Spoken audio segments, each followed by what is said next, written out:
Hi, guys. Good morning, good evening, and welcome. And thanks for joining today's session. So, in today's session, we're going to talk about smarter alerts and stronger continuity. So, here's the reality, right? In today's connected enterprise, incidents don't stay in their lane. A missed alert in a siloed system can turn into uh, a full business continuity. And tonight, we're going to talk about the breaking down those silos, defining what actually matters before automating it. And before automating it and building response workflows that get the right signal to the right person at the right time, right? And we're also going to talk about alert fatigue, fragmented data, and what fits in better at the best time. So we do have our speakers, and I want to jump in and introduce our first speaker, who's Kamalesh Srikanth, and he's the VP of Product and Innovation in AlertOps, and he's been focused in helping teams to cut noise and sync time to resolution, keep critical infrastructure running and on call insane.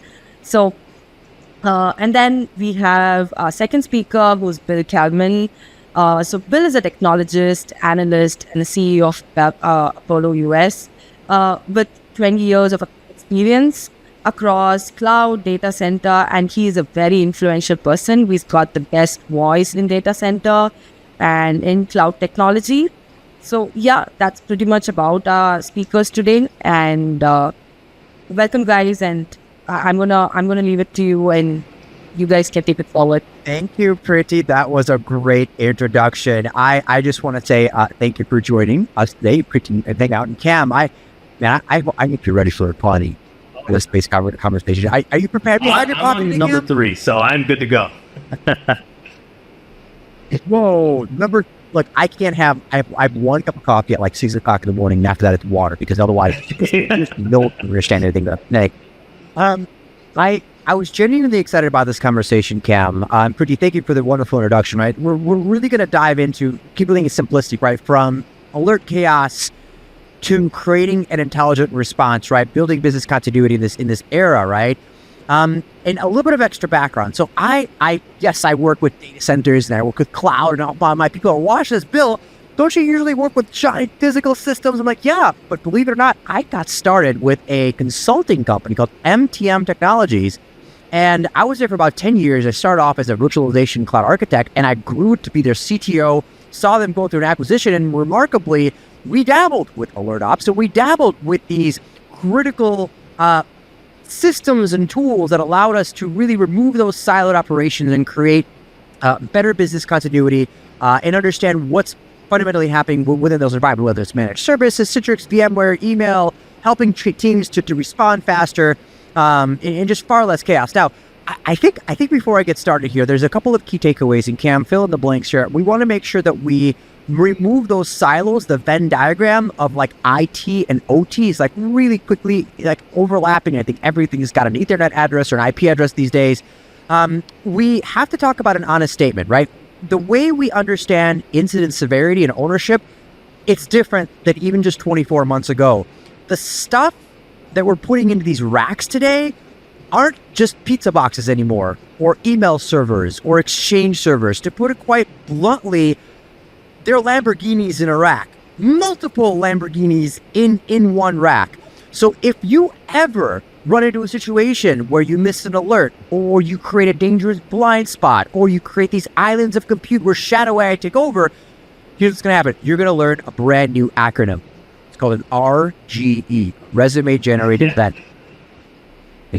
I'll give you a second there. So we are going to talk about this with Cam. We're going to talk about what is modern intelligent alert routing look like? How do we remove islands of compute in an environment that is so much more sensitive to disruption and so much more critical if a disruption happens, how much it costs, and really what a unified response model looks like for business continuity and getting that operational resilience. And for everybody listening, just grab a gold nugget. Please, just go back to your own business and be like, am I monitoring for this? Do I know that I have these AI systems? Do I understand that my storage ecosystem is much more important? Do I have more virtualization or cloud computing or web apps? Understand what a critical alert looks like today versus just what it looked like just a couple of years ago. Please understand that that dollar sign going across that alert is so much different. So Cam, I'm genuinely excited to get started on this. I've seen our world change so much in the past 24 to 36 months. I've been in the industry for 20 years, 21 years now, and I can honestly say the past two has eclipsed my past 2 decades, right, Cam? I mean, like, what does alert chaos suddenly look like today? I mean, and please give me a comparison from like 3 years ago to like, Bill, holy cow, you should see what they looks like. Go ahead. I think that it's interesting, right? I think that at the end of the day, whether we're talking about the types of things that we are alerting on, or alternatively, whether we're talking about response procedures specifically, that it goes back to the basics oftentimes, blocking and tackling, right? The fundamentals. And at the end of the day, no matter how the positioning of technology shifts, there are some underlying principles that, irrespective of what we're monitoring, need to be adhered to. Now, with that said, right, the first phase of quote-unquote alert chaos really existed when cloud migrations and digital transformation was taking effect, right? And now digital transformation means something completely different than it did 5-6 years ago. And when we're talking about digital transformation, effectively providing service in a more equitable and rapid pace with reduced downtime. And from that perspective, there were just more moving parts that enabled higher uptime, and that meant more things to monitor. Now it's a lot of the core infrastructure, the software, the application, the underlying platform layer, along with the physical hardware that's being monitored. And I think that in the last 36 months with the advent of AI, right, from an OT and data center perspective, the amount of power, the amount of cooling, the amount of humidity detection that a minor alarm can make a massive impact in terms of downtime has changed, right? So there's a lot more paranoia around not having any downtime. And that has led to more sensitive alerts, whether it's going to cause downtime or not. Hey, I am going to enable an alert for this because it's a CYA for me. I want to make sure that if we do have downtime, hey, well, I did my job. And that tends to be what the trend is in an OT space, but now in IT as well, right? Specifically when we're talking about heavily regulated industries, finance, education, that any amount of downtime involves some sort of overarching governing body that's going to monitor how did you respond. And as a byproduct of that paranoia level, not to say it's unwarranted, has increased the flood of what we're detecting, how we're detecting, even if what we're alerting on isn't an incident. Do you remember back in the day? I'm a geriatric millennial. I don't know why they have to call me that. I was listening to a radio station recently. They're like, well, the elder millennials are from this year, but sometimes we call them geriatric millennials. You could have just stopped at elder millennials. Like, that was completely unnecessary. You don't have to make the people Back in my day, when I was a virtualization and cloud architect, right, we had these challenges around alert chaos, right? The swivel chair problem, right, where you had these poor administrators with like neck braces because they have to look at like 6 different monitors and screens, right? That's alert chaos in the days of like VMware and Citrix and, PDI and all this stuff, but we're not quite talking about that. Well, we had VM sprawl back in the day. Today we have AI sprawl, right? And that's actually something we focus on at Apollo in creating industrial AI to fill those operational gaps so that, when you download Copilot, it doesn't quite do everything for you. You're not just going on your phone and downloading a rogue AI agent. But that's not what we're talking about. Okay, everybody. In a modern data center today, and I've walked so many different floors, I've been on construction sites. In fact, I'm giving my own hard hat because they're like, Bill, we are tired of cleaning your sweaty head. This one's not sweaty. This one's clean. They gave me a brand new one. But I've seen so much of these physical infrastructures. And Cam, there's a really important question here. We had, for the longest time, traditional systems, a rack, HVAC unit, a battery system, parts of the environment that never dreamt of an IP address, right?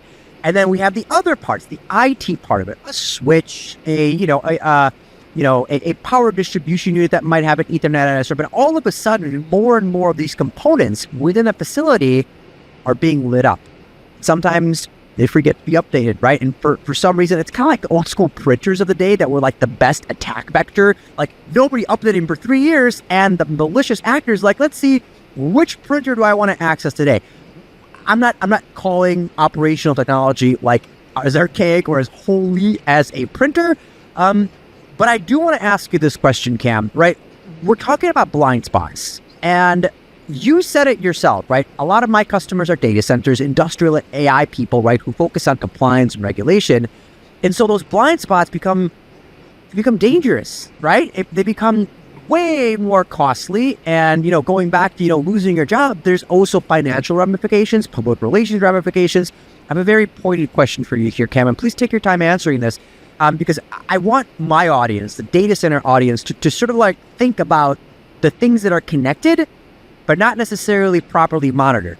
Where do the most dangerous blind spots emerge? When we start to see IT, OT based facilities and operations both connect, but they do something dangerous because they're not sharing context. 100%. I completely agree. I think that the operational silos and the mental model that exists between engineers on both sides of the coin are fundamentally different, right? And oftentimes they refuse to interact. Well, that's not my job. That's IT. Or that's not my job. That's the technician, right? And from that perspective, we need to normalize breaking down that wall. And I'd argue that one of the biggest blind spots today is asset management, right? Whether it be from an IT or an OT perspective. Hell, when you just monitor software and you have a CMDB that's monitoring virtual devices, at that point, we still see gaps in terms of humans missing updates or alternatively discovery or swapping particular assets out. Now we're adding on a whole new physical layer to it, right? And we're not just talking about workstations. So we're talking about the underlying physical infrastructure that allows applications to run. And I think that asset management is a huge blind spot, is specifically in terms of maintaining it, right? Setting it up the first time, it might be a project, and that's great. All of a sudden, we're done with it. Wow, I've mapped every single device, every single asset, and 2 months later, it is out of date by at least 20%, right? And the other blind spot that I see very, now more regularly than before, is AI. Specifically when in today's world, every product that exists is injecting AI to optimize its output in some capacity and make it such that it has a higher level of operational impact. Now, when AI is now mature mainstream, I would argue, and it's becoming more and more integrated into the day-to-day operations of any organization, what happens when Anthropic goes down, or Microsoft Foundry is not accessible, or Bedrock is down? Right? Is there an incident response plan, both for if there's a breach, but also if it's down? Because at this juncture, AI from an operational perspective is just as integral as many other pieces of underlying infrastructure, or even observability in the incident response ecosystem. You nailed it, right? There's a lot of really good points that we're talking about, and I think the little gold nugget from that one specific statement is go back and understand what context aren't you sharing with your teams, right? Where are those missing pieces of information, right? And just a full understanding that your ecosystem is just so much more connected today. We forget like what this means. I'm working with a security company that does drone defense. Like literally a drone will land on top of a data center, scan for, Bluetooth beacons, low devices, unsecured pieces of the network, right? And at that point, it's too late. If they're finding stuff, you should have called Cam way earlier. And by the way, I'm going off script here. Anybody listening to this has a question, comment, or concern, Cam is very gregarious. He likes people, photos, printing. So please pop in a question or a comment or a concern. Find us offline if you want to continue this conversation, because I think it's really, really important. Cam, there's this really funny saying, right? If a tree falls in a forest and no one hears it, did it really happen, right? So, I have a question about alerts, and it's the same tree concept, right? What happens when a critical alert exists but never reaches the right person at the right time? The alert. Right, yeah, that's it. So I think that there's a couple of layers to that question, right? A lot of the times it's misclassification, is what we see, right? Something that is really not critical is considered critical. So I would argue that 6 or 7 out of 10 times, there's almost zero impact because of the whole paranoia and CYA culture that's been fostered within technology. Now, the 3 or 4, someone is getting fired, and oftentimes it is risk mitigation, prevent the spread, and bring systems back up. And during the post-mortem process, especially if it's in a regulated environment where there are governing bodies that the overarching governing bodies that look at how response was conducted, they're looking to point a finger, right? They're looking to identify specifically if an alert was sent, why wasn't it addressed or why wasn't it noticed in the first place? And that's where all of a sudden having an audit trail or log can be a good or bad thing. But you identify, okay, so we did have this alert somewhere in our observability tool. It was raised. I think it ended up in my Outlook, and an email rule picked it up and sent it to the infrastructure folder. But, oh, no, you got it, right? So I think that there's 2 pieces to it, right? Obviously, massive business impact in terms of customer trust and reliability, as well as top-line revenue impact when a P1 goes missed or goes unaddressed. But the first piece would be specifically identifying whether you are classifying your incidents versus alerts very, very accurately, right? It's not going to be 100%, but it should be pretty damn close, specifically when we're talking about a major incident from an ITIL perspective. Now, the second piece is once you have your classification down, how am I coordinating response in such a way that we facilitate maximum visibility for something that needs to be addressed based on X, Y, and Z timelines? SLAs specifically need to be defined, and your entire response process needs to be constructed as a byproduct of those SLAs. Wow, there's a lot to unpack here, and you mentioned something important, right? There's no guessing here, right? And you need to have a system that gives you very clear visibility into what's actually being alerted, right? You can't be in this, silent tree scenario, because hope that it is not a good strategy. You hope that you'll see it, or you hope someone will catch it. That's a head in the sand type of situation. But before, and let's go back to that classification, Cam, for just a second here, right? So before you even automate, because you can automate junk and you're going to get automated junk, basically, right? How should an organization define, priority 1, P1, or, priority 2, P2 type of incident? Who owns those? And ultimately, in today's world, with all these things that are connected, what is a logical escalation path? Yeah, so I think that there's the first thing is to define business services, right? And a business service is effectively an operating unit within an organization that is responsible for a specific goal. And by defining those business services, you are placing an umbrella layer under which you define technical services, be it software or physical hardware, whatever that breakdown may be. And each service has a specific assignment team or group associated. And the reason for that logical breakdown is all of a sudden you're not guessing when it comes to chain of custody in terms of who's responsible for a particular type of incident. And oftentimes incidents can span multiple business functions. So you might need the whole concept of a war room to occur, but it becomes pretty easy to start checking off boxes. Okay, you know what, database, we don't need you here. Or, okay, you know what, network or security, we don't need you here. And at the end of the day, you're left with, all right, my server team, you guys need to go and take a look at this. And then obviously a broader communication as to why it happened, how it happened, goes out to all parties. But defining that hierarchy in terms of business function and then independent technical units that operate within that business function allows us to streamline that ownership as well as routing process. It sounds like organizations need to take a second and take a breath and define some of those organizational units, right? Who owns these? What does the incidents look like? And if this isn't a static thing, please understand, right? I want to make sure that, I'm sure Cam agrees here, but this is not static. None of this is static. It needs to be constantly evaluated and evolved. One of my favorite moments, Cam, is when we get a call from a potential customer and says, hey, my board said that we have to do AI. I'm like, all right, so what'd you do? Like, we went out, we bought Copilot. I'm like, that's great. What does it do for you? Well, it reads our emails and finishes our PDFs. I'm like, that's great, but what's the problem? Well, no one's using it. I'm like, so what's happening? So people are going on their phones, downloading the AI tool that they need, doing the work, emailing it to themselves, and then voila, you have a shadow AI comp.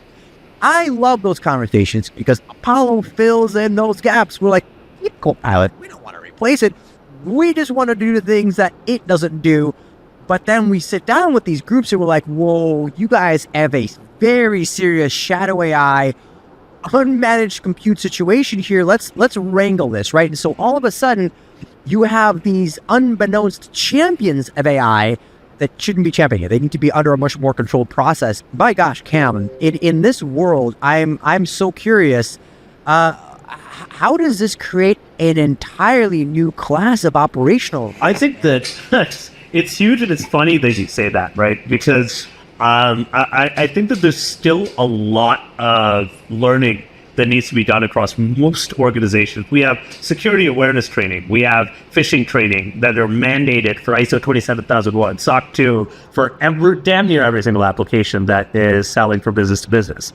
But the market, while AI may be mature mainstream in terms of adoption, and the market is not matured to the point that there are bumpers and guardrails in place to determine how and when employees can access AI and whether they're trained. And I think that there's, it's interesting because I see a lot of AI governance frameworks as well as tools popping up. And I think that's great. I think it's necessary to be able to control the direction of data flow, what AI is processing and has access to, what MCP servers or APIs, and how that is contained as a byproduct of entitlements. But the piece that I still think is missing is general training, right? I think that for a lot of people that are active and avid power users and also administrators, we assume, oh, it's second nature. We bought Copilot, we set it up, there's access control tied to Entra ID, right? Run with it. On the flip side, the risks that exist aren't very clearly communicated. We have, for example, financial institutions that are customers. And I know from speaking to a few of these, or even for that matter, security and government contractors, that if someone fails a phishing simulation, while it doesn't happen often, that's grounds for termination from those organizations. But there's no such broad category of training that or exercises that are enforced with the use of AI. And I think that's a real gap that exists today, is considering how widely it's adopted. I think you're bringing up a really good point, right? And I use this analogy that we live in a world that's just discovered oil, but hasn't invented the internal combustion engine. We have all this raw material, just trying to figure out what to do with it, right? And in that sense, it's a process that's so accelerated, right? And you've got this energetic chipmunk standing on an oak barrel in the 1800s, telling you how this black viscous material is going to fly us to the moon and across the skies, right? Meanwhile, Cam's horse is eating hay out back on a dirt road, right? Fast forward 200 years, and certainly here we are, right? We're accelerating 200 years of innovation in like 24 to 36 months. And there's some growing pains in that as well, right? And a lot of that revolves around this fragmented approach of just what you talked about, right? We got all these AI systems, we got all these new apps, all these new tools. And unfortunately, there's a lot of data that's being shared across, CMDB systems, BMSs, DSIMs, ITSM. And by the way, still sorry if I threw out way too many acronyms. I think we'd spend the next 20 minutes just trying to tell you what they are. But if one of those makes sense to you, right, we see how other systems are also creating, even more of this fragmented information. How do you move about, and how do you create teams that can really move beyond this noise? So I think that it comes down to a couple of different things, right? And relating back to the concept of asset management that we talked about, I think that the most important thing is having some referenceable structure to infrastructure. And what I mean by that is, how are systems connected? There's data coming in, there's data moving out. and where's it coming in from and how's it coming out. Whether it is a series of topology diagrams or it's an asset management software, inventory software, or a CMDB, whatever you may use, right? And it might be a combination of them. Being able to construct, and oftentimes I would say even visually, right, a map that determines what things are connected to what other things. And that helps you identify blast radius, right? The second that you identify the blast radius of something, you can all of a sudden say, all right, I have realistically nothing plugged into this environment and it's kicking off 40 alerts every hour. Maybe it's time to fine tune and reduce noise there. But without having an understanding of what that hierarchy and topology looks like, there's really no way to get a high enough the image of what's going on across your environment. Thanks. So let's stay on that for just a second here. And you're saying some really important things. Well, you're saying a lot about what you see some. The blast radius, right? Let's talk about that a little bit, right? A little bit of a scary term here, so we won't go down that route. But I want to talk about understanding what that looks like. Cam, you've been doing this for a while, right? And I've been doing this for a while too. And I honestly, and I hope that people that are listening to this can relate to some extent. If you, a person listening to this, you've been in this for at least a few minutes, let's say that, you've seen the evolution of a traditional data center physical system. You've been a data center, you have converge infrastructure, you have, hyper-converge, you have your NetApps. Those computing architectures are still really, really important. We're not saying everything is AI, okay? And on the flip side of that, right, you have the software side of it, right, where all these different pieces and components play together. But I need everyone to understand, like, we really are entering an all new era of compute, right? And this two-letter acronym AI, like it or not, all of us have been fundamentally reconditioned in how we interact with data, right? September of 1998 was the first time we could ask Google a question, right? Cam would ask it a question and you would get a blue link, and then it's up to you, Cam, or anybody else to determine which blue link is accurate. God forbid you end up on page 2 of Google. You're lost. At this point, just give up. You're asking the wrong question. Good luck to you. So today, all of that's changed, right? So what I'm really curious about is, and again, Cam, I would love for you to sort of delineate like 24 months ago and then right now. What does an intelligent response look like? And here's where I want you to put your AlertOps hat on, not that you've taken it off at all. Where does AlertOps specifically make a practical difference, focusing on those specific issues happening? So, 24 months, right? I'm going to start a little bit before that, right? When we're talking about 10 years ago, right?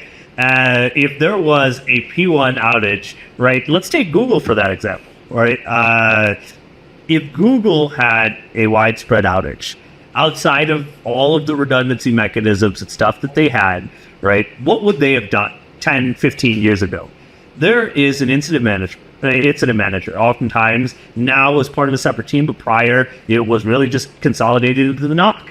And that incident manager is going through and referring to a combination of a diagram that has essentially what their employee base looks like for the subset of teams that are responsible, along with an Excel spreadsheet, maybe an Outlook calendar that has call trees and specific types of events. And in the case that a specific type of event was not previously documented, all hands on deck. Fire alarm, smoke signals, anyone and everyone that sees this, jump into a bridge right now. And that was 10 years ago. And unfortunately, right, I think that while many organizations have done a phenomenal job at maturing that process, we still run into the call trees and the spreadsheets. And so the shift in terms of mature organization, or I guess the chasm between mature organizations and organizations that are running the ship because it has yet to impact the business severely, is too wide. Right? Within the last 24 to 36 months, what good response looks like accounts for an additional layer of infrastructure that's touching your technology. I think that specifically since even in the last 12 months, MCP connections became substantially more mainstream. And every tool now has an MCP client that connects to other MCP servers. And feeding information in and out starts to become dangerous. When we're looking at even the consumer version of Claude, right, that I purchase on my own personally, and I have that connected to my own smart apps in my home, right? How much data am I feeding, and how many people know well enough to go ahead and say, you know what, I'm approving everything. Now, me being on the paranoid side of things, I have webhooks pushing to me that tells me whenever an automation is taken, right? But many people don't understand that. So there is a completely new layer of logging and response that needs to be taken as a byproduct of autonomous actions. Every software observability ITSM tool on Earth, and now more on the OT side as well, from DCIM, EPMS, all of these are facilitating some level of autonomous action, not simply visibility. Now, if we are not considering the actions taken as part of our response structure, then we are effectively setting ourselves up for a substantially higher amount of risk whenever there is an outage. And it's costly. It's, the dollar figure in there, it's not the risk of the outage, and I think the ramifications of what happens if you get it wrong, man. I understand your stuff will go down. I understand that there's, somebody is going to lose productivity, but it's the impact of a customer. Long are the days that, oh no, my server is down. Let me grab my my notepad and a paper. I can just write stuff down. We just need factories, industrial systems don't function like that any longer, right? Everything is connected. I'm hoping, Cam, we've got a few more precious minutes here, and again, if we have questions coming from the audience, we'll make sure we cover those as well. AlertOps has been making an impact, through the course of the years of virtualization, virtual apps and desktops, had the systems, and now you're really touching on a much more broader type of conversation that is impacting, IT, OT, obviously artificial intelligence. Cam, I'm going to put you on the spot a little bit because I love practical use cases. I love real stories of where this stuff works. Like you and I can talk about technology all day long. Even when we stop recording, we're probably going to continue this conversation. Can you share with us one or two real customer examples of where better routing, better like cross-team collaboration materially improved an outcome for a business or for an administrator? And again, try and focus on. Yeah, absolutely.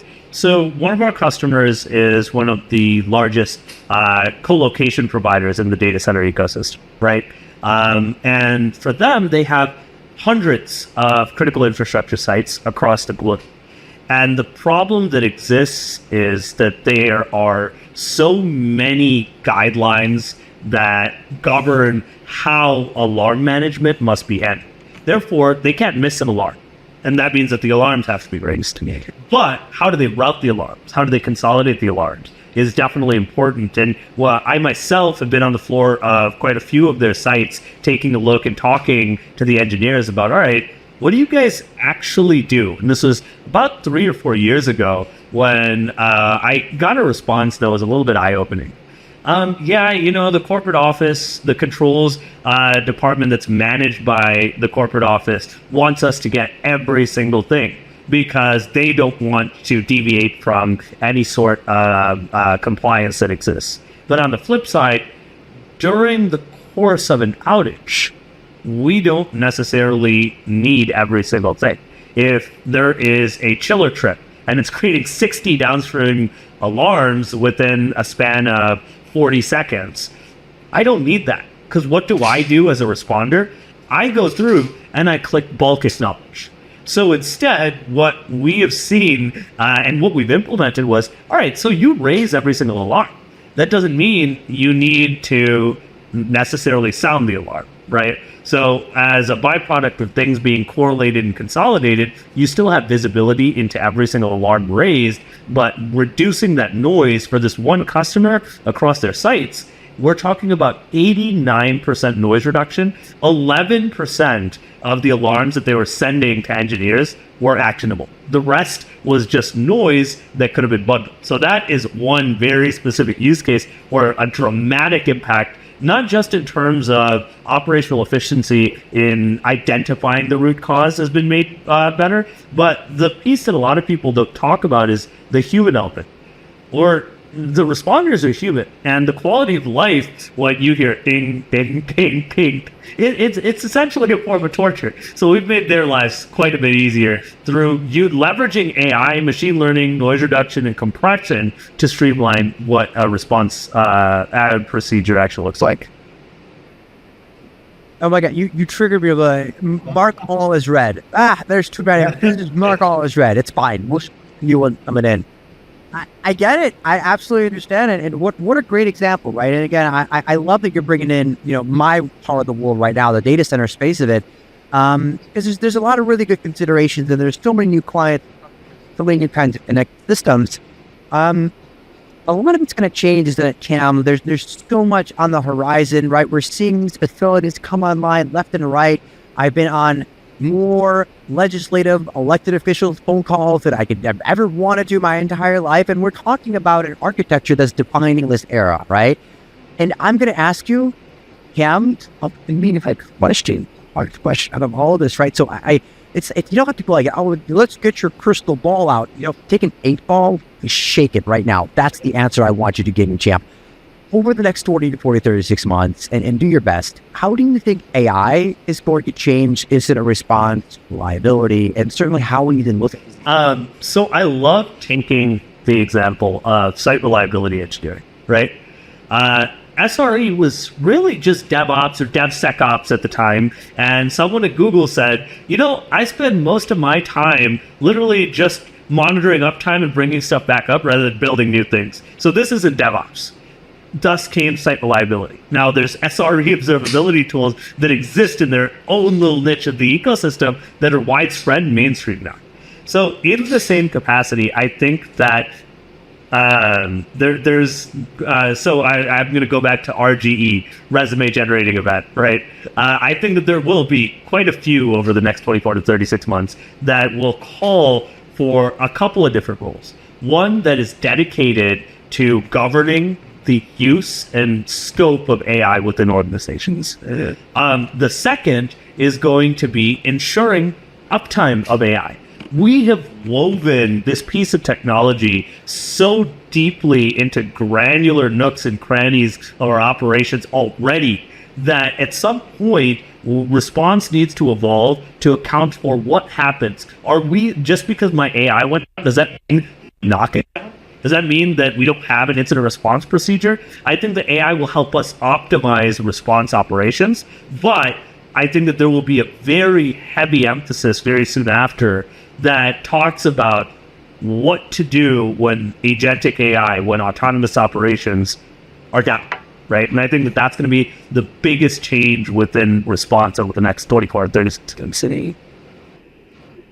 Well, Cam, I love it. And I would agree with you 100%, right? Some of the things that we're developing at Apollo are those industrial AI agents that fill in those specific gaps in areas that are literally helping organizations, find operational benefits, right? And I absolutely agree with you. I think as the next 24 to 36 months play out, we're just going to get a better understanding. We're going to see a clearer picture.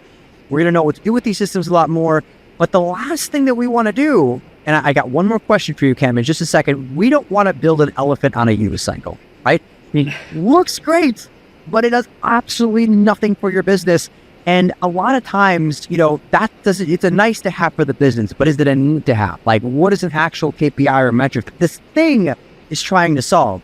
And from my team's perspective, I'm really proud of that, right? We will take a project on. It's like, cool, you want this built. Why? What are the business metrics behind it? What are you trying to solve, right? In your situation, it's cool. What incident are we solving for? How quickly should we be capturing this? How does it change reliability for your organization? How does it change business continuity for your organization?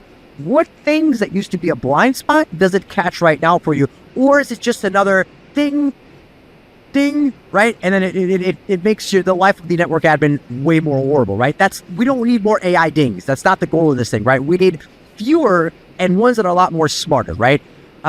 Cam, I've got this one big question for you, right? I think when we see operations in today's environments, and I can even tell you the traditional IT technology person has changed, the traditional architect has changed with all these new aspects, data points, things that you need to consider, right? What's one thing, I know it's difficult, Cam, because there's probably many in your mind, what's one thing that every operator should be examining immediately right after they get off this conversation? I think process audit, right? I'm going to keep it generic. And the reason I'm going to keep it generic is we've covered so many facets of response and how technology's evolved today.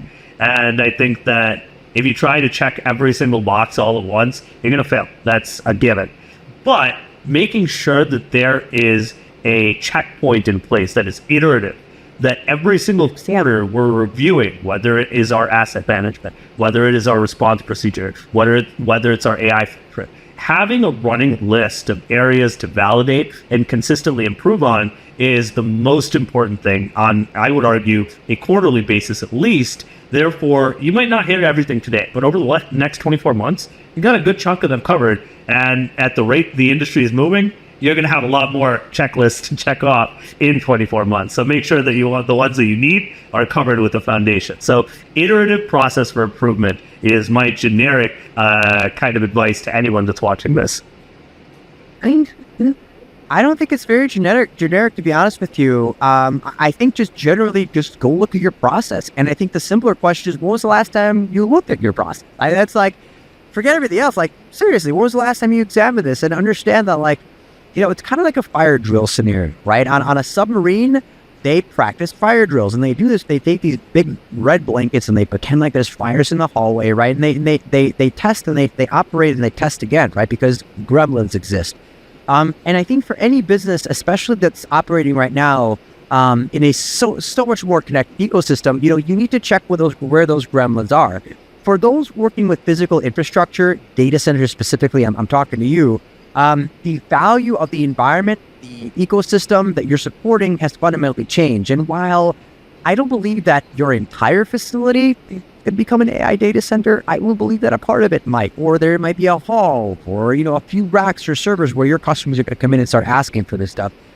Cam, I want to make sure we ask a couple of questions here from from the people watching. And by the way, if we don't get to this, definitely let us know. There's a few that I received ahead of this call that I want to make sure I ask. How has AlertOps updated their own technology, specifically, to incorporate or support all of these new kinds of AI use cases and data? So I think that the biggest area is going to be noise, right? Noise as well as machine learning. So AI for AI to some degree.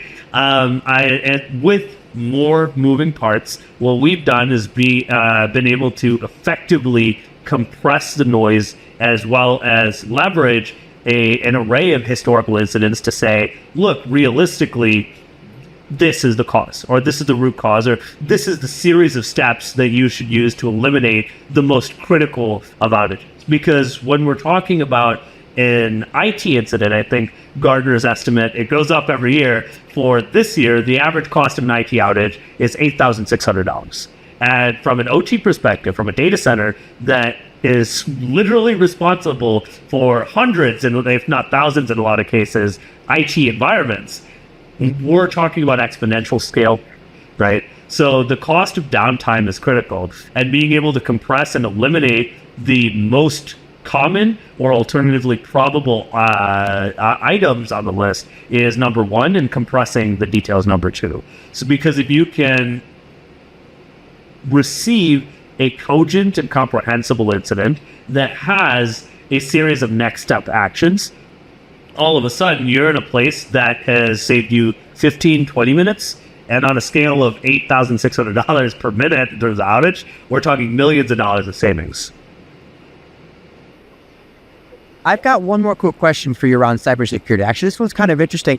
Where does AlertOps fit into the cybersecurity framework? Are you replacing, augmenting, supporting, because there's going to be great cybersecurity tools out there, and we're not saying to replace anything like that, but where does this specific architecture fit into the overall So there's SIMs, SOARs, EDRs, XDRs, MDRs, right? And realistically, what we say, and we've had customers approach us to say, well, can I replace my SOAR platform if we have you guys? We tell them no, right? Because there's a reason that those exist within the threat landscape that we operate in today. And where AlertOps really plays a role, and I'd say it's in two places. One is risk mitigation, right? The faster you can get to the point of containment, the faster you can get to the point of actually resolving and restoring, right? So ensuring that you have an appropriate response time in terms of notification and visibility so the containment process can actually begin. Now, the second thing is for organizations that don't have a 24/7 SOC, or for organizations that don't outsource a 24/7 SOC. All of a sudden, it's hypercritical, even more so than for the ones that do, to say, I'm going to wake up this person at 3 a.m. because we've just noticed an unauthorized login from some random IP, right? And being able to do that effectively enables organizations that don't have a very mature cybersecurity footprint to act in a way that's not disastrous, right? We don't allow the impact to get disastrous. For established, mature organizations, it is a layer of resilience and redundancy on top of your existing observability platforms, like your SIM, like your EDR, XDR, and so on. What a perfect explanation. I would agree with you 100%. I want to give you a second, Cam, before we sign off here, to give one more gold nugget. I know I asked you already what's one thing every operator should examine, but like this is when we're done here, you've had a very long, fun conversation. What's the one thing you want to take away? And as you think about that, Cam, I'll give you a second. My big thing here is, oh my gosh, vision without execution is just hallucination. Right? And we don't want AI doing that. We don't want your business doing that either. So whatever you've heard here today, grab that gold nugget, grab that vision, and just execute it. And if Jim, actually, you said it great. Take a look at your own processes, right? Whether it's business, IT, tech, security, whatever the case is. And if it hasn't been updated, we even look at or examine, we'll stop. That's one of those meetings that should not be email, right? You should absolutely sit down and have those really good core conversations. And please understand the ramifications of an outage, a blip, security event. It's way different than it was just a few months ago, right? The proverbial dam of ChatGPT burst open in 2023, and certainly here we are. Cam, any final thoughts, words of inspiration for? I'm gonna take one of yours, Bill. I think that RGEs, right? A great way outside of just auditing your processes while you're going through it, having the mindset of what's going to be my RGE, right? What risks am I prone to that I am going to have to create a new position to monitor something or take a hold of one, take control of a specific process? Because the second that you look at it from that lens, it allows you to effectively evaluate and proactively too what you may need that is currently a gap in your environment. I think that's great. I think the gaps are way more important to identify. Cam, thank you so much for hanging out with me. I'm going to pass it back to you to wrap up this conversation. This has been so much fun. I learned a ton. How was it? Yeah, it was so much fun, and we kind of covered a lot today, from alert chaos to shadow AI to what next level of instant response will look like in the coming future. And we also spoke about a lot of real world experience. Both of you shared a couple of your experiences, and I think our viewers are going to like this. It's going to be fun for them. Thank you so much, guys. Thank you for joining. It was so fun. Thank you. Yeah.